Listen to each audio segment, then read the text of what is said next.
કે તારું તે નામ તને હૈયે નહોતું તેથી રાધાનું નામ હતું હોઠે.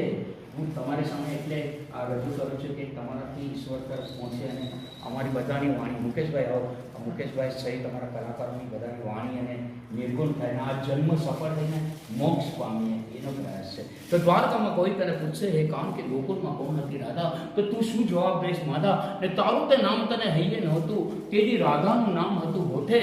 અને ઠકરાણા ને પટરાણા તો કેટલાય હતા ને રાધા રમતી હતી સાત કોઠે.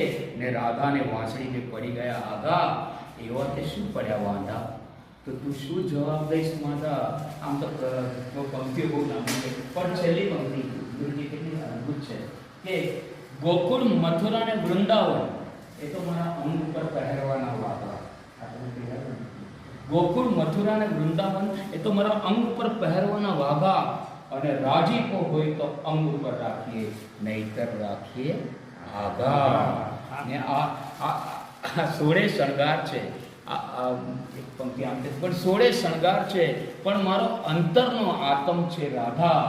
માટે કોઈ ન પૂછતા કોણ હતી રાધા, કોણ હતી રાધા. બોલો દ્વારકાધીશ કી જય.